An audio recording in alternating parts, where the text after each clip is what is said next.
दोस्तों, आज की इस वीडियो में हम आपको इलेक्ट्रिकल ट्रांसफार्मर के सीरीज में नेक्स्ट वीडियो एक और आपको बताने जा रहे हैं। इस वीडियो के अंदर हम बात करने जा रहे हैं टाइप्स ऑफ इलेक्ट्रिकल ट्रांसफार्मर। तो चलिए स्टार्ट करते हैं कि ट्रांसफार्मर जो रहते हैं वो कितने प्रकार रहते हैं और कहाँ कहाँ पे इनका यूज किया जाता है।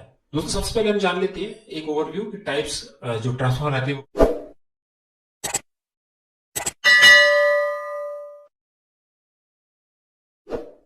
सबसे पहला आता है step up and step down transformer. Second आपका power transformer, distribution transformer, instrument transformer. इसके अंदर आपके दो ट्रांसफार्मर आते हैं, हम इसमें एक्सप्लेन करेंगे वो कौन कौन से रहते हैं। पहला रहता है करंट ट्रांसफार्मर और सेकंड रहता है आपका पोटेंशियल ट्रांसफार्मर, जिसको पीटी बोलते हैं, करंट को सीटी बोलते हैं। सिंगल फेज ट्रांसफार्मर है, थ्री फेज ट्रांसफार्मर।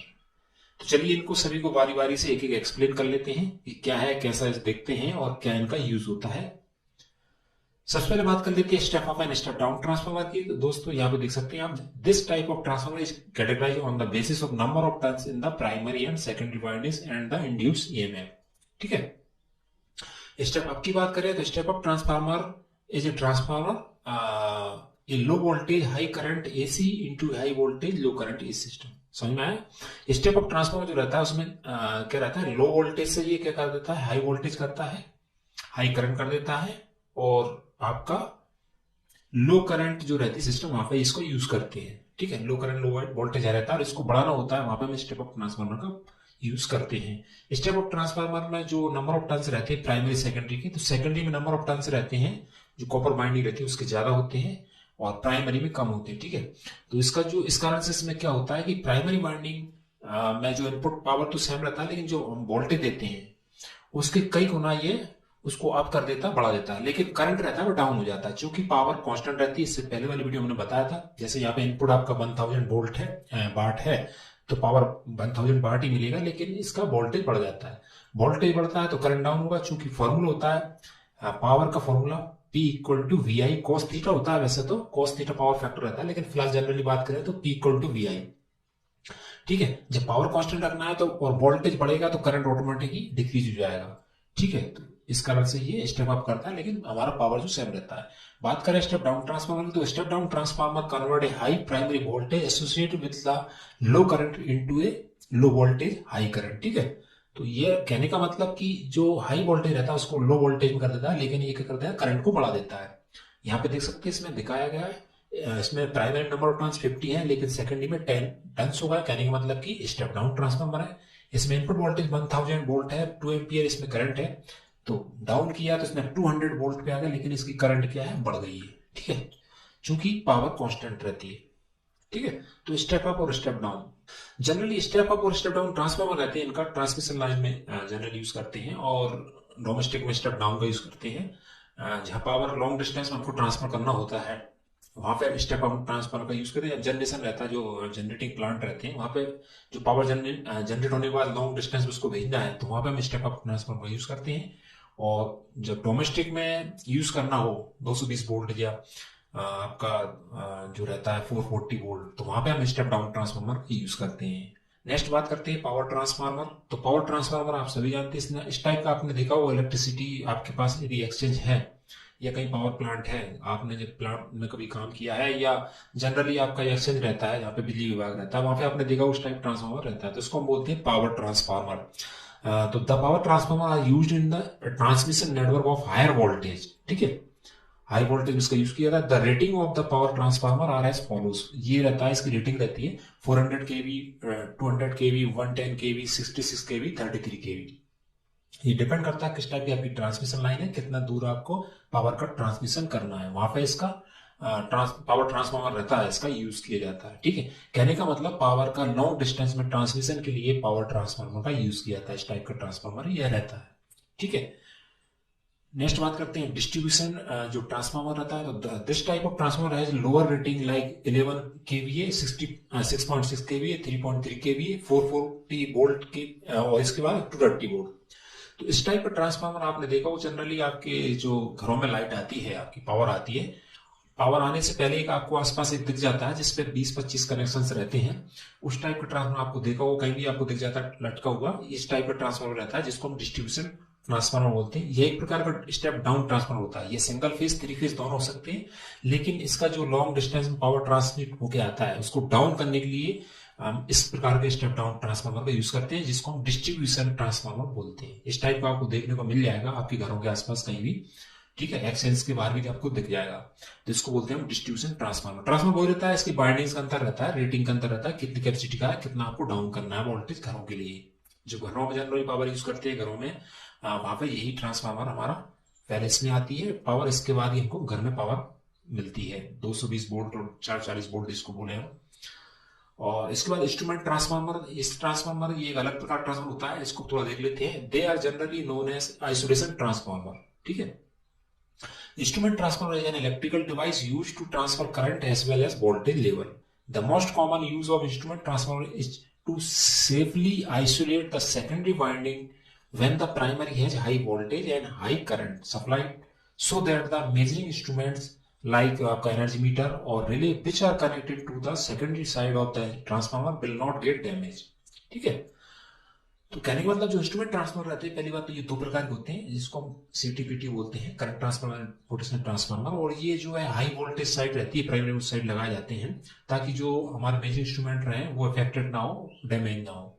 और मेजरिंग इंस्ट्रूमेंट में भी इनका यूज होता है, सीटीपीटी द्वारा हम पावर और वोल्टेज का मेजरमेंट करते हैं। तो जब बात कर लेते हैं सीटी और पीटी आखिर होता क्या है, कैसे काम करते हैं, कहाँ पे लगाए जाते हैं। आपने देखा होगा आपकी जो एक्सचेंज रहता है, यहाँ पे पावर जनरेशन रहता है, पावर जनरेशन के बाद भी एक छोटा सा सब स्टेशन रहता है। यस, सब स्टेशन रहता है, वहां पे आपको इस टाइप की आपको इक्विपमेंट दिख जाएंगे, दूर से आप देखते होंगे, वहां पे इस टाइप का रहता है। तो ये कुछ नहीं रहते हैं, ये आपके पीटी रहते हैं, पोटेंशियल ट्रांसफार्मर। इसके ऊपर जो रहता है ये आपका हाई वोल्टेज प्राइमरी वाइंडिंग रहता है, नीचे आपका सेकेंडरी रहता है, ठीक है। तो इसके बारे में डिटेल में हम देख लेते हैं क्या होता है पीटी के बारे में। तो पहले बात पीपीटी समझ लेते हैं। पीटी क्या होता है, potential transformer. The potential transformer is also called as the voltage transformer. The primary winding is connected across the high voltage line whose voltage is to be measured, ठीक है। And all the measuring instruments and meter are connected to the secondary side of the transformer, ठीक है। The main function of the potential transformer is to step down the voltage level to a safe limit और value. The primary winding of the potential transformer is earthed or grounded as a safety point. तो इस type का आपको दिखता है, जो अभी बात कर रहे थे एक्सचेंज में, आपको इस टाइप का इंस्ट्रूमेंट दिखता है। इसका पूरा डिटेल देखें तो इसका जो ऊपर का टॉप का रहता है ये हाई वोल्टेज टर्मिनल रहता है। इसके बाद यहाँ पे जो रहता है ये वाला पोर्शन, यही यहाँ बात करें ये वाला पोर्शन, ये मैग्नेटिक कोर और वाइंडिंग इनसाइड द हाउसिंग, ये हाउसिंग रहती है, इसके अंदर वाइंडिंग रहती है, मैग्नेटिक कोर रहता है। और ये पूरा जो पोर्शन रहता है ये वाला, ठीक है, ये इसको बोलते हैं फोर्स लेन इंसुलेटर। ये पूरा इंसुलेटर रहता है, ठीक है। और नीचे जो रहता है वो सेकेंडरी टर्मिनल बॉक्स रहता है, जहां पे सारे मेजरिंग इंस्ट्रूमेंट्स के वायर निकले रहते हैं और यहाँ से हम मेजरमेंट करते हैं वोल्टेज और, ठीक है, पोटेंशियल ट्रांसफार्मर के द्वारा, ठीक है। इस टाइप का रहता है ये। अब बात करते हैं करंट ट्रांसफार्मर किस टाइप का। इस टाइप का आपने देखा हुआ जो इंडस्ट्री में काम करते हैं, जिन्होंने एक्सचेंज में कभी काम किया है या पावर जनरेशन में जिन लोगों ने काम किया, वो लोग इस चीज को समझ सकते हैं।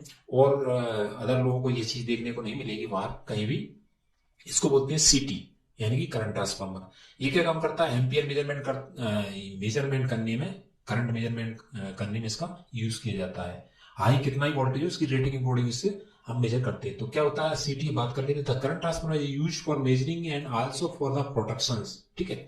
When the current in the circuit is high to apply directly to the measuring instrument, the current transformer is used to transfer the high current into the desired value of the current required in the circuit. तो जो power generation हो रहा है, ये हमारी power है, उसमें current कितना फ्लो हो रहा है, उस करंट फ्लो को मेजर करने के लिए, या कितना करंट बन रहा है उस करंट को मेजर करने के लिए हम सीटी का यूज करते हैं। सीटी यानी कि करंट ट्रांसफार्मर। अब सीटी क्या रहता है, ये रेशियो में रहती है हमेशा। जैसे आप देख सकते हैं यहाँ डायग्राम में, आप यहाँ देख सकते हैं इस स्क्रीन में, ये 250 बाई 5 एम्पियर की सीटी है। 250 बाई 5 एम्पियर सीटी है, यानी कि यह 250 एम्पियर जो वोल्टेज एम्पियर रहेगा उसको 5 एम्पियर में कन्वर्ट कर देती है ये वाली सीटी। और उस 5 एम्पियर को इजीली हम मेजर कर सकते हैं, क्योंकि 250 एम्पियर जो रहता है उसको मेजर नहीं कर सकते। हाई करंट को इस कारण इसमें कन्वर्ट कर देता है। ये एक प्रकार ट्रांसड्यूसर भी इसको बोलते हैं, जो हाई वोल्टेज को लो वोल्टेज में कन्वर्ट, हाई करंट को लो करंट में कन्वर्ट कर देता है। इस कारण इसको हाई करंट मेजरमेंट में इसका यूज करते हैं। यहाँ देख सकते हैं इस टाइप का रहता है ये। ये आपका केबल जो हाई वोल्टेज का केबल रहता है इसके अंदर से आपका निकलता है और इसको यहाँ फिट कर देते हैं। इसके बाद ये दो टर्मिनल से टर्मिनल रहते हैं, इससे मेजरमेंट कर लेते हैं। ठीक है, इस टाइप का ये सीटी रहता है। ठीक है, बात कर लेते हैं सिंगल फेस ट्रांसफार्मर की। तो दोस्तों, single phase transformer is a static device works on the principle of Faraday's law of mutual inductions at a constant level of frequency and variations of voltage level. The transformer transfer AC power from one circuit to another circuit.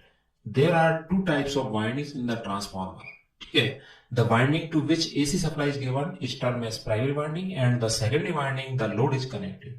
तो इस type का transformer जो रहता है वो single phase रहता है, जिसका आप अधिकतम इसका यूज किया जाता है। इसमें प्राइमरी वाइंडिंग में हम इनपुट सप्लाई देते हैं और सेकेंडरी से इसका आउटपुट निकालते हैं।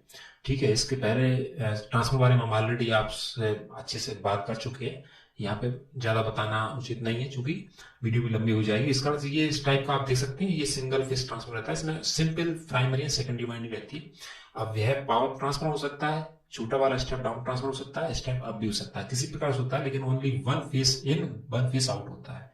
ठीक है, इसके बाद बात करते हैं थ्री फेस ट्रांसफार्मर की। तो इसमें देख लेते हैं, if the three phase transformer is taken and connected together with their all of the three primary winding connected to each other as one and all the three secondary windings to each other. ठीक है, forming as one secondary windings. The transformer is said to behave as three-phase transformer. That means a bank of three single-phase transformer connected together which act as a three-phase transformer. ठीक है, तो कहने का मतलब कि that means the bank of three single-phase transformer रहते हैं वो कि each other से connected रहते हैं। इस टाइप का ट्रांसफार्मर थ्री फेज ट्रांसफार्मर होता है। आपको ये एक्सचेंज जहाँ रहती है, पावर जनरेशन रहता है या इलेक्ट्रिकल का जो एक्सचेंज रहता है, सब डिवीजन रहता है, सब स्टेशन रहता है, वहां पे आप इसका इस टाइप का ट्रांसफार्मर देख सकते हैं, आपको देखने को मिल सकता है। और मैं बताएं आपको, इस टाइप का तो आपने देखा ही होगा, आप दूर से जहां भी सब स्टेशन रहता है आप निकलते हैं पास से, यदि आप इससे रिलेटेड नहीं करते, इससे नहीं है फैमिलियर इस एक्सचेंज से, तो आप पास से निकलते आपको इस टाइप को देखने को मिलेगा। तो इस टाइप का आपका जो ट्रांसफार्मर रहता है थ्री फेज ट्रांसफार्मर रहता है, जो कि power generation, power transmission and distribution में आपको यूज होता है। तो इस टाइप का थ्री फेज ट्रांसफार्मर रहता है। ठीक है, तो दोस्तों ये वीडियो थी हमारी जिसमें हमने आपको डिफरेंट टाइप ट्रांसफार्मर के बारे में बताने का प्रयास किया, सभी को एक्सप्लेन भी किया हमने थोड़ा थोड़ा। उम्मीद करते हैं आपको ये एक ओवरव्यू, जो टाइप्स ऑफ ट्रांसफार्मर का ओवरव्यू था, आपको पसंद आएगा, वीडियो अच्छी लगी। कृपया वीडियो अच्छी लगे तो आप इस वीडियो को लाइक जरूर कर दें और नेक्स्ट इसी प्रकार की इंटरेस्टिंग वीडियो की जानकारी के लिए आप हमारे अशु यूट्यूब चैनल सब्सक्राइब कर लें। हम इसी प्रकार की इसमें और भी कई सारी वीडियोस पब्लिश करने वाले हैं, ताकि उनका आपको जब आप सब्सक्राइब करेंगे तो उनका नोटिफिकेशन आपको मिल जाए। तो इस वीडियो में इतना ही, मिलते हैं नेक्स्ट इसी प्रकार की वीडियो में, तब तक के लिए नमस्कार दोस्तों।